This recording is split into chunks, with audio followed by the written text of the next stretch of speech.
அரியலூர் மாவட்டத்தில் உள்ள விரக்காளூர் கிராமத்தில் கடந்த 4 வருடங்களுக்கு முன்பு தார் சாலை அமைப்பதற்காக போடப்பட்ட மெடல் சாலை தற்போது ஜல்லி சாலையாக காட்சியளிக்கும் அவலம் அரங்கேறியுள்ளது.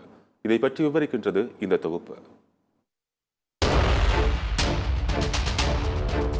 அரியலூர் மாவட்டம் வெற்றியூர் ஊராட்சிக்குட்பட்டது விரக்காளூர் கிராமம். இக்கிராமத்தில் சுமார் 200க்கும் மேற்பட்ட குடும்பங்கள் வசித்து வருகின்றன. இவர்களின் முக்கிய தொழிலாக விவசாயம் மற்றும் கூலி வேலை உள்ளது. இவர்கள் அன்றாட வேலைக்கு சென்றால்தான் அடுத்த வேலைக்கு உணவு சாப்பிடும் நிலையில் உள்ளனர்.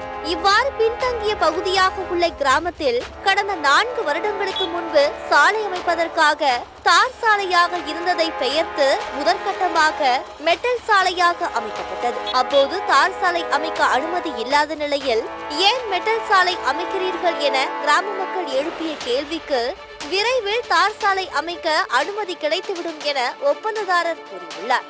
4 வருடங்களாகியும் இதுவரை தார் சாலை அமைக்கும் பணி நடைபெறவில்லை. தார் சாலை அமைப்பதற்காக 4 வருடங்களுக்கு முன்பு போடப்பட்ட மெட்டல் சாலை தற்போது ஜல்லி சாலையாக காட்சியளிக்கிறது. கிராமத்தின் அனைத்து சாலைகளும் ஜல்லிகள் பெயர்ந்து நடந்து செல்லக்கூட முடியாத சாலையாக உள்ளது. இதனால் கிராம மக்கள் பெரும் சிரமத்தை சந்தித்து வருகின்றனர். நடந்து சென்றாலே கீழே விழும் நிலையில் தட்டு தடுமாறியே அப்பகுதி மக்கள் நடந்து செல்கின்றனர். இது குறித்து பலமுறை அமைச்சர் மற்றும் மாவட்ட நிர்வாகத்திடம் பலமுறை புகார் செய்தும் இதுவரை எந்தவித நடவடிக்கையும் எடுக்கவில்லை என்றும் இதனால் என்ன செய்வது என்று தெரியாமல் கிராம மக்கள் விழிப்பிதுங்கி இருக்கின்றனர். திருமானூர் வட்டார வளர்ச்சி அலுவலரிடம் இந்த சாலை விவகாரம் குறித்து நமது செய்தியாளர் கேட்டபோது விரக்காளூர் கிராமத்தில் சாலை அமைப்பதற்கான பணி குறித்த கோப்புகள் அரசுக்கு அனுப்பப்பட்டுள்ளதாகவும் 2 மாதத்தில் சாலை அமைப்பதற்கான பணிக்கான அனுமதி பெற்று சாலை அமைக்க நடவடிக்கை எடுக்கப்படும் என கூறினார். இது குறித்து அப்பகுதியை சேர்ந்த இளைஞர் பர்வீன்ராஜ் கூறும்போது தார் சாலை கோரி 4 வருடங்களாக கிராமத்தில் எவ்வித நடவடிக்கையும் எடுக்கவில்லை. எங்கள் கிராமத்திற்கு விரைவில் தார் சாலை அமைக்க நடவடிக்கை எடுக்க வேண்டும்.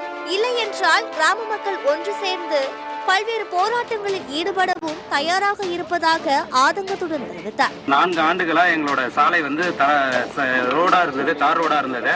பறிச்சுட்டு டெண்டரே அறிவிக்காம 2 மெட்டல் சாலை போட்டு இப்போ வந்து 1 வருஷத்துலயே அந்த சாலையானது மிகவும் மோசமா இருந்து இப்போ 3 ஆண்டுகளாக பாத்தீங்கன்னா சாலை வந்து ரொம்ப தரமற்றதா இருக்குது. பள்ளி குழந்தைகள் பொதுமக்கள் போறது நிறைய பேர் வந்து இதனால துன்புறுறாங்க. இதுல வந்து பள்ளி வாகனங்கள் வருது, எல்லாமே வந்துட்டு இருக்கிறாங்க. ரொம்ப தரமற்ற தரமே இல்லாம இருக்குது இந்த சாலை வந்து. இது நாங்களும் நிறைய இடத்துல மாவட்ட ஆட்சியர், அமைச்சர், எம்எல்ஏ, பிடிஓ அனைவர்கிட்டையும் மனு கொடுத்துருக்குறோம். இதுக்கான எந்த ஒரு இன்ன வரையுமே எங்களுக்கான எதுவுமே செவி சாய்க்கவே இல்லை. இப்போ ஊடக வாயிலாகவும் நாங்கள் இதை தெரிவிக்கிறோம். இதுக்கான முடிவை எட்டலைன்னா நாங்கள் வந்து சாலை மறியல் போராட்டம் பண்றதா கிராமத்திலேருந்து நாங்கள் அறிவிக்கிறோம். எனவே தற்போது ஜல்லி சாலையாக காட்சியளிக்கும் மெட்டல் சாலையை சீரமைத்து முழுமையாக தார் சாலை அமைப்பதற்கு தமிழக அரசு மற்றும் மாவட்ட நிர்வாகம் உரிய நடவடிக்கை எடுக்க வேண்டும் என கோரிக்கை விடுத்துள்ளனர் அப்பகுதி மக்கள்.